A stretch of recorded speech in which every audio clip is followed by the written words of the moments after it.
Good morning. How are you today? I hope you have your coffee.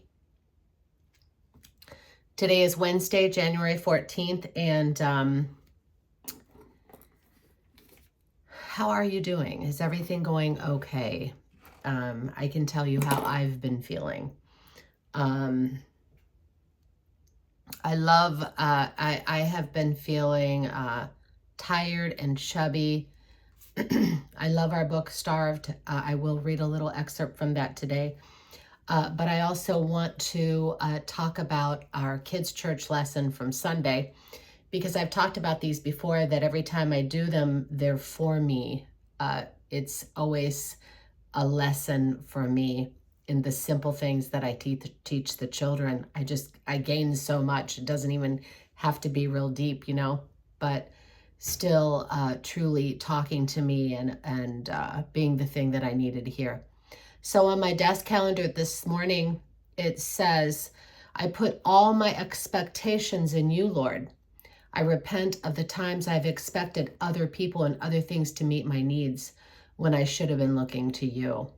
I know that you are the only one who can complete me, because you are everything I need.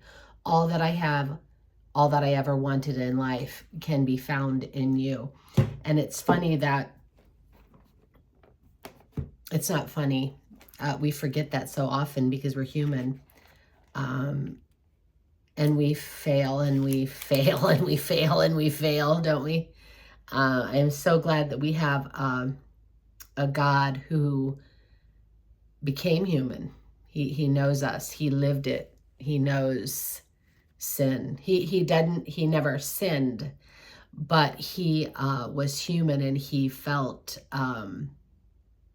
the flesh. He felt that, right? He was tempted. He never ever sinned, but he is the one that died for us, and he understands us, and he still loves us so much, even though we fail so many times. Sometimes I just say, why do you love me, Jesus? Why? Like I'm unworthy. I'm truly unworthy. And still, God, every day you get up and he's still there, and he still wants to talk to you, and he's still just waiting to have a conversation with you and have you get in your word and have you have quiet time without scrolling, without getting on your phone right away. In my desk calendar says, the verse is 2 Corinthians 4:7. It says, but we have this treasure in earthen vessels, that the excellency of the power may be of God and not of us. And so we know that, right? It says, I wanted to read in my Holman Study Bible, if I can see it, because I only have a small light on today. It says, treasure is the unfading glory that accompanies the new covenant. The power to bring this about lies only with God. Earthen vessels is a metaphor for fragile and mortal human bodies. Sometimes the more humble the container, the more glorious its precious contents appear. And so God calls us to be humble. God calls us to be with him, to be quiet with him. Our world is so loud. Our phones are so loud and busy, aren't they, as we scroll and never really look at anything. I think being on your phone so much, and I saw this in the book Starved, it says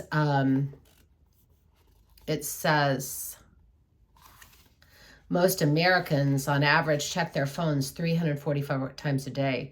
344 times. This is absurdity. This is serious. This is starving us.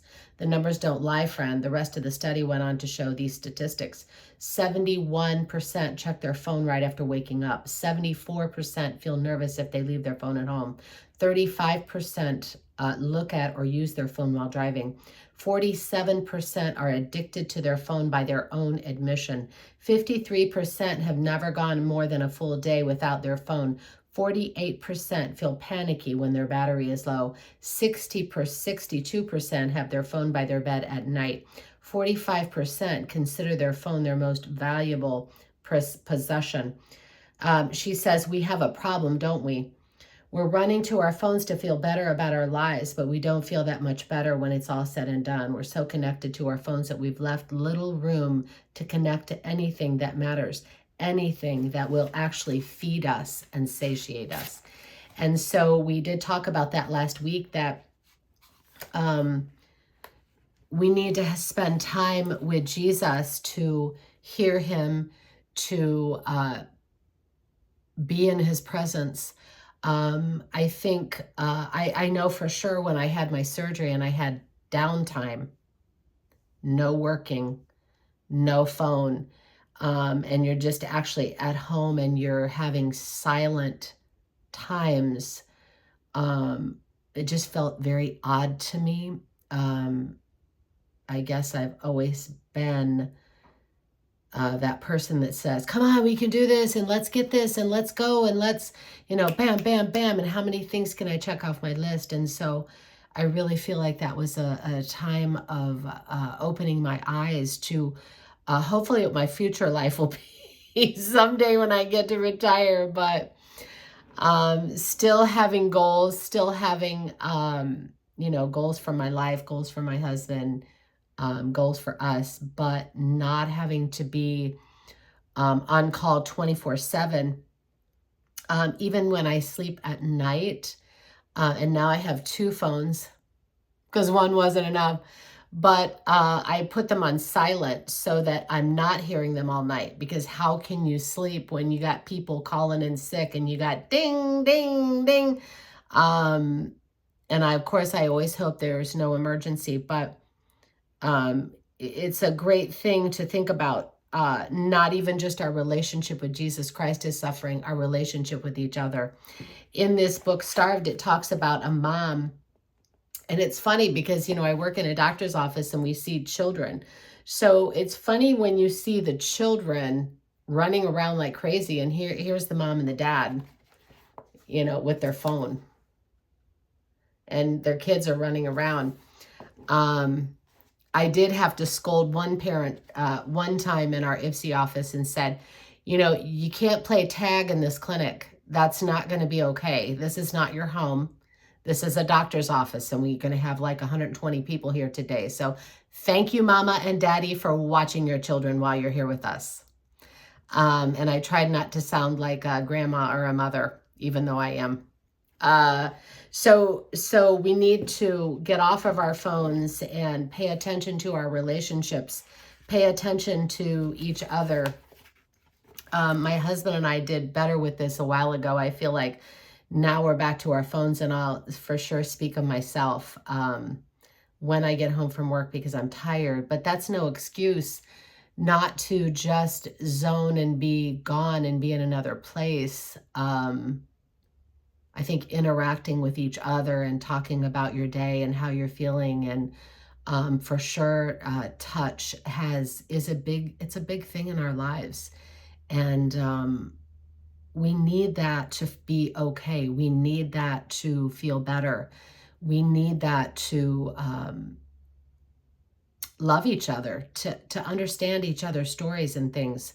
In the clinic, for sure, we take time sometimes and just talk to each other. How are you? How is everything going? And talk about our lives and talk about our real things and real feelings that are happening, because many of us have so many things that are happening in our lives, and we need to talk about that.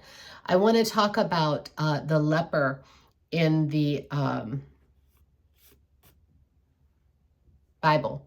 And so we're going to go to Matthew 8. We talked about this on Sunday, and we actually played a game about the leper. So let's read Matthew 8. It says, Matthew 8, 1 through 4. I think that was all it was. It's 4 verses. Oh, and here I have my little fish going off. So we will put that little fish on the ground, one of my cat's toys. It says, when he was come down from the mountain, great multitudes followed him. And behold, there came a leper and worshipped him, saying, Lord, if thou wilt, that thou canst make me clean. And Jesus put forth his hand and touched him, saying, I will, be thou clean. And immediately his leprosy was cleansed.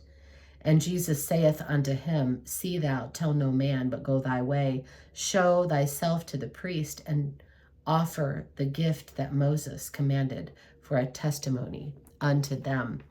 And we were talking about this in kids' church, and some of our kids' church lessons are just so good. We had Jesus's hand on the wall, and we gave all the kids little sticky notes, and we said, we'd like you to write down names or people in your family or people that you know at school or wherever that need healing. And they wrote that down, and we put them all on Jesus's hand, and then we prayed. And then right after that, we played this little game of tag, where if you were a leper, you had to walk around the room and say, unclean, unclean. And if anyone touched you, they would be unclean too. But then we had a tag person too. And so by the end of the game, everyone had leprosy. And we were reading in the Bible, and let me see if I can find Leviticus 13, 45, and 46. So the rules in the Old Testament were if you had leprosy, you couldn't touch anyone. And you know what's funny is I think of COVID then. Of course, my mind goes back to COVID, where you couldn't go out of your house. They didn't want you to do that. They wanted you to mask up. They wanted you to do all these things. And it was almost like they cut off people from being together with each other, which actually helps us. It encourages us. It heals us. We have friends. We can talk. We can pray together. We can come like we come to church on Sundays, and we get together and we worship and we praise the Lord and we hear messages, and it just encourages us. So it's hard to be locked off or blocked from getting together, right? So this kind of goes with that. It says, Leviticus 13, 45 and 46, it says, here I'm in the wrong chapter here, 45, 46. 13, let's see if I picked this out right. 34. It says,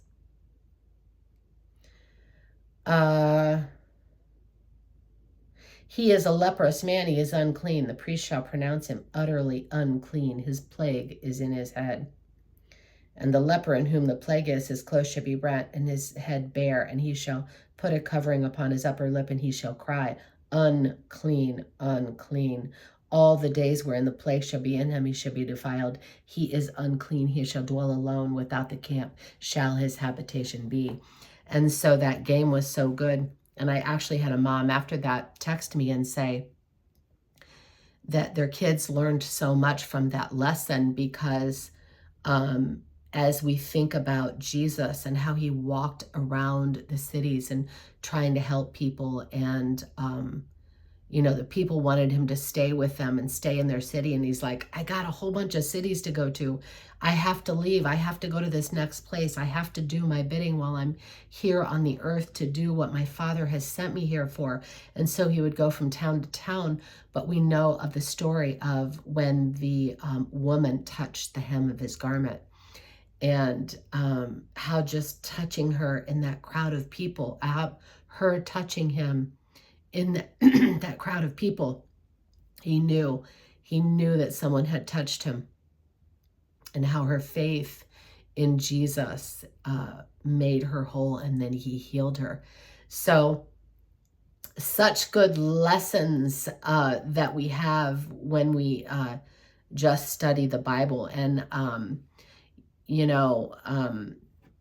the hem of his garment was one of the lessons that I always taught in Healing Hearts. And that was for ladies who had been through lots of hard stuff, many struggles in your life. And wow, what just a great reminder of touching our Jesus, spending time with him, really getting into the word and having that silent time in your life. What a difference it can make for you. So